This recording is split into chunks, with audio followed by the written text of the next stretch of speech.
भारत की पावन माटी को प्रणाम करता हुआ विश्व के समस्त बहनों भाइयों तथा उस देश के युवा ऊर्जावान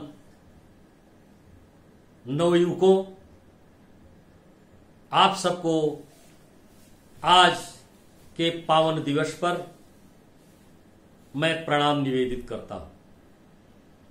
आज का पावन दिवस कैसा पावन दिवस है, क्यों महत्वपूर्ण है, आइए हम चर्चा करें। यदि हम इस परिचर्चा में आगे अग्रसर होते हैं तो सबसे पहले प्रश्न उठता है कि योग है क्या। योग का तात्पर्य है साधना। भारत की वसुंधरा के रमणीय पर्यावरण में हमारे देश के ऋषियों मुनियों ने अपनी साधना से जो साहित्य विश्व को प्रदान किया है, वह साहित्य एक अनुपम साधना का संकेत देता है, केवल भारतवर्ष के लिए ही नहीं बल्कि संपूर्ण विश्व के लिए। जहां तक वैदिक काल की बात है, वैदिक काल के ऋषियों ने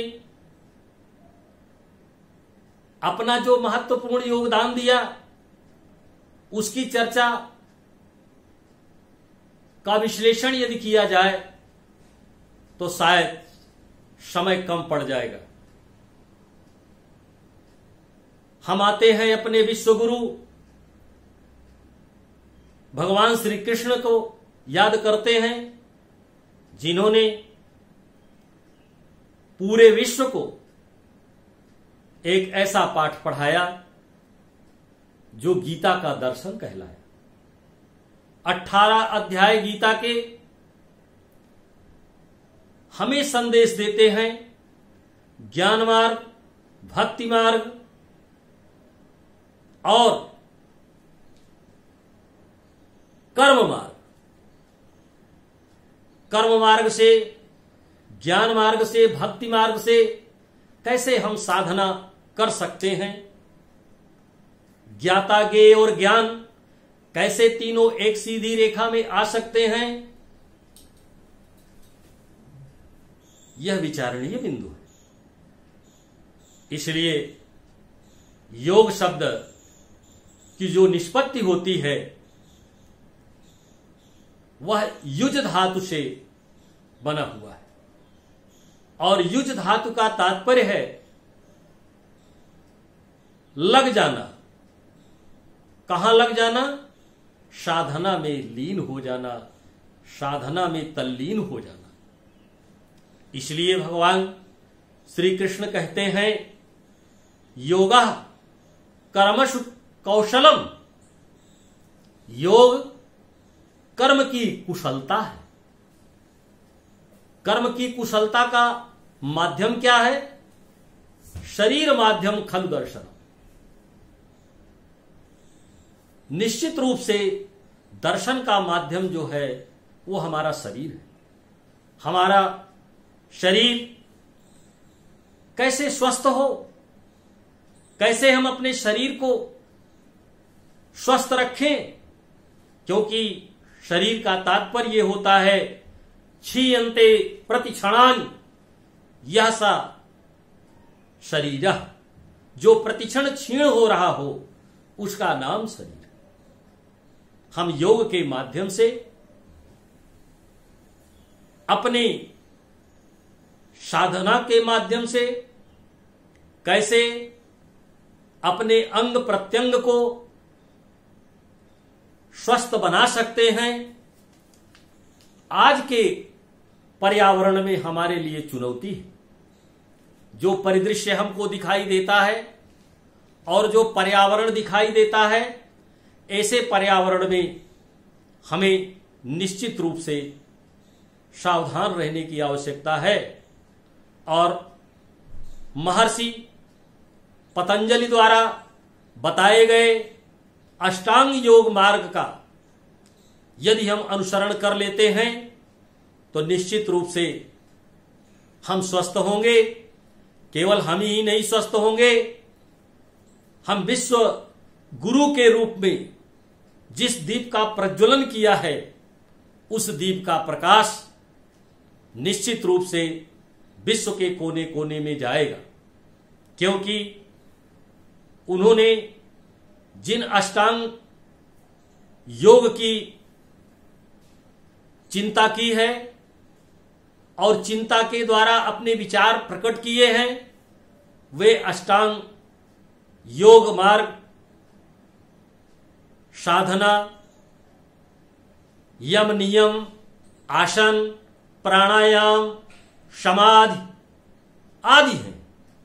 और ये हमको आपको स्वस्थ रखने के एक एक मार्ग ऊर्जा प्रदान करते हैं।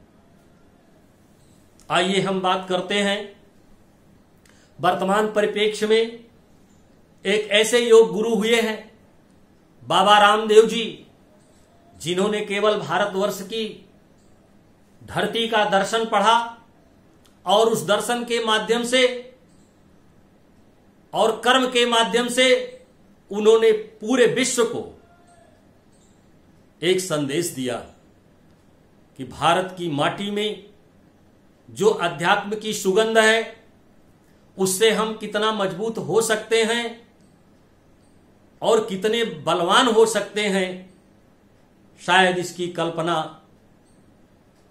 करके साकार करना बड़ा असंभव काम तो जरूर होगा, लेकिन कोई भी कार्य दुनिया में असंभव नहीं होता। साधना के द्वारा क्या क्या नहीं हो सकता है। साधना ही मनुष्य को इंसान बना देती है, साधना ही पत्थर को भी भगवान बना देती है। लेकिन हम उसके अर्थ को समझें। बाबा रामदेव जी ने उसके अर्थ को समझा और अपने जीवन में धारण किया। आज उनके माध्यम से हमारा जो महर्षि पतंजलि का दर्शन है पूरे विश्व के लिए प्रेरणा का एक स्रोत बना। इसी श्रृंखला में हमारे देश के परम आदरणीय प्रधानमंत्री नरेंद्र मोदी जी ने एक पहल की और वैश्विक योग पर्यावरण के लिए उन्होंने एक ऐसा प्रयास किया।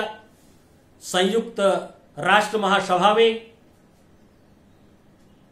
सन 2014 में इसको स्वीकृति मिल गई और 21 जून का जो यह पावन दिवस है, ये सबसे बड़ा दिन होता है और इस दिन निश्चित रूप से दीर्घायु होने की कामना की जाती है। हम केवल अपने लिए ही नहीं, गोस्वामी जी के शब्दों में कहें तो जलचर, थलचर, नभचर, नाना, जितने भी नाना प्रकार के जीव हैं, जड़ चेतन जग जीव जहाना, संसार में जितने प्रकार के जड़ चेतन सबके लिए हमारी मंगलमय कामना है, क्योंकि सब स्वस्थ हो, सबका जीवन मंगलमय हो। सापेक्षवाद के सिद्धांत के अनुसार धर्मो रक्षत रक्षिता, हम धर्म की रक्षा करें, योग की रक्षा करें तो निश्चित रूप से विश्व का एक अनोखा इतिहास होगा। आइए हम परिचर्चा करते हैं। हम साधुवाद देते हैं अपने प्रधानमंत्री जी को, जिन्होंने एक ऐसी पहल की 21 जून को एक अंतर्राष्ट्रीय योग दिवस मनाया जाना स्वीकार किया गया। वर्तमान समय में हम कोरोना जैसी महामारी से ग्रसित हैं। केवल हम ही नहीं ग्रसित हैं, यह वैश्विक महामारी है। आज हम जहां कहीं भी हों, अपने घर में, अपने छत पर, जहां कहीं भी हमको मौका मिले, निश्चित रूप से हमें योग का अभ्यास करना चाहिए, योगासन करना चाहिए।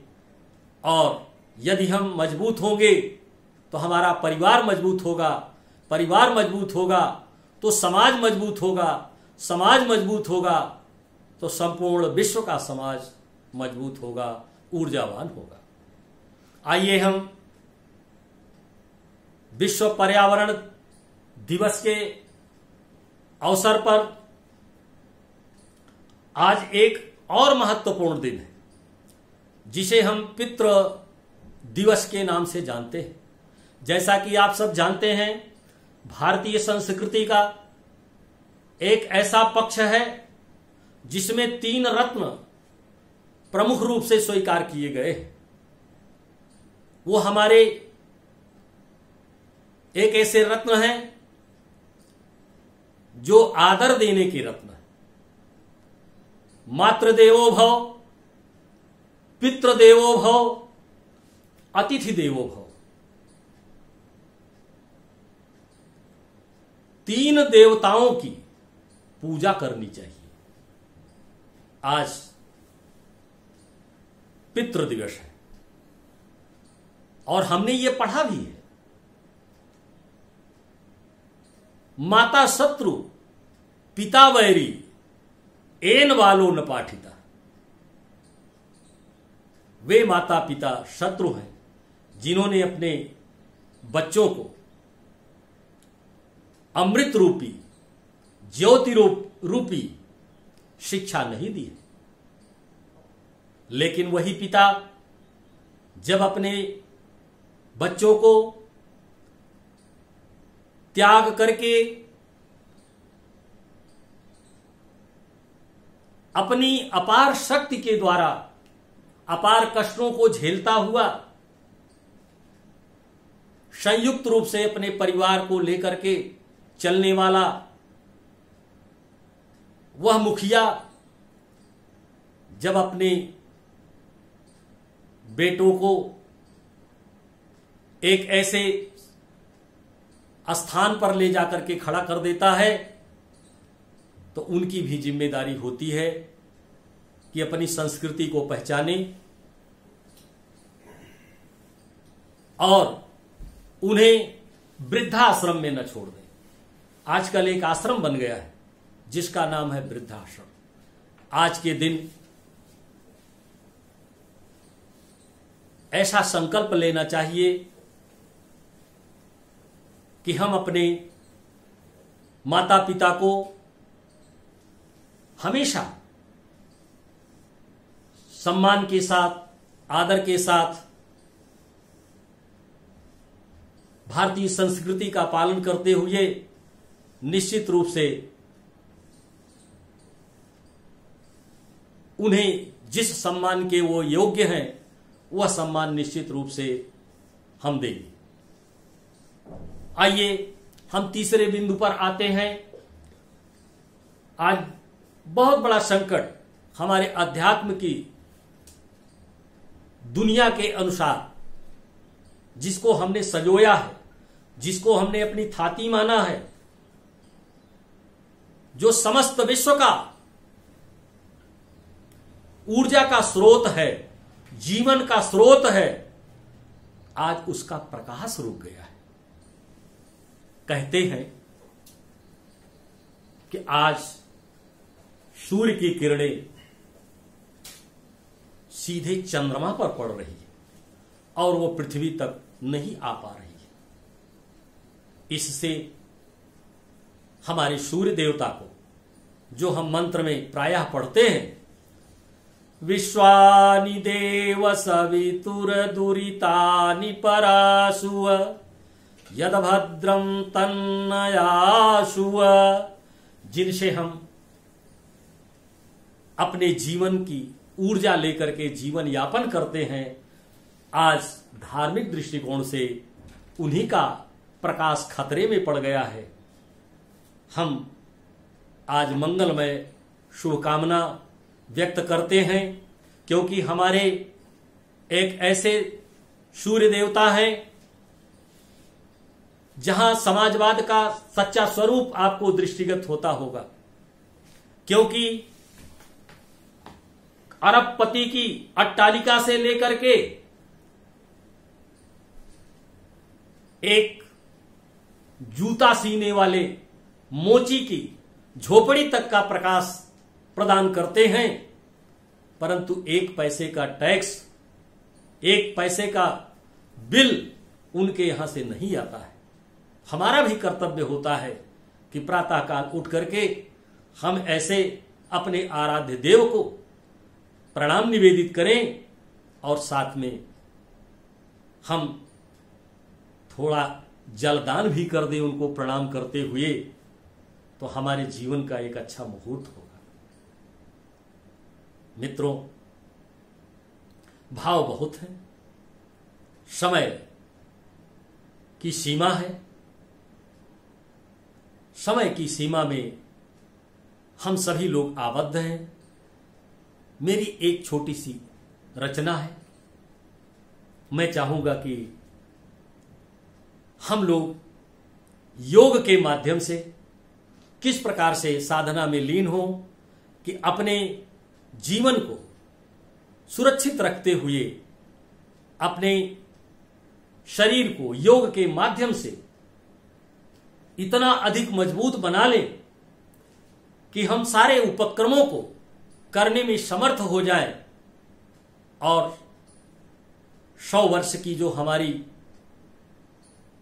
भारतीय संस्कृति की जो आयु है, एक छोटा सा बच्चा जब उसको छींक आती है घर में, तो माताएं कहती हैं छतन जी।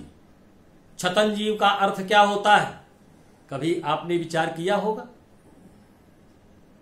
छतम का अर्थ होता है शतम। शतम जीव का अर्थ है कि हमारी न्यूनतम आयु 100 वर्ष तक बताई गई। उससे अधिक हम कितना जी सकते हैं, ये हमारे योगासन पर और उस प्रभु पर निर्भर करता है जिन्होंने हमको ये जीवन दिया। आइए हम एक छोटी सी रचना के माध्यम से अपने देश के लिए क्या कर सकते हैं, बलवान होकर के, मजबूत होकर के, क्योंकि सबसे बड़ा योग है राष्ट्र प्रेम। राष्ट्र प्रेम के 2 सजग प्रहरी एक हमारे देश का नेतृत्व कर रहे हैं, एक हमारे प्रदेश का नेतृत्व कर रहे हैं, और दोनों को आज मैं इस पावन अवसर पर ईश्वर से प्रार्थना करता हूं, आप सबका जीवन इसी तरह से मंगलमय हो, राष्ट्र की सेवा करते रहें। मेरी बहुत बहुत शुभकामनाएं हैं आज के पावन पर्व पर संपूर्ण विश्व के निवासियों के लिए। मेरी बहुत बहुत शुभकामनाएं हैं। आइए हम कविता के माध्यम से कैसे राष्ट्र को हम नमन करते हुए क्या दे सकते हैं। आओ योग की बात करें, आओ योग की बात करें, इस देश को तो बदलाव ने बांटा। आओ योग की बात करें, इस देश को तो अलगाव ने बांटा, इस देश को तो बदलाव ने बांटा। एको को वेद, दूजे को कुरान, तीसरे को चाहिए गुरुद्वारा, और जो कुछ चाहिए दे दो इन्हें। जो कुछ चाहिए दे दो इन्हें, हमको तो चाहिए योग हमारा। हमारा योग अगर सुरक्षित है तो निश्चित रूप से हम लोग सुरक्षित हैं, देश भी सुरक्षित है, समाज भी सुरक्षित है और विश्व भी सुरक्षित है। इन्हीं पंक्तियों के साथ वाणी को विराम। बहुत बहुत शुभकामनाएं।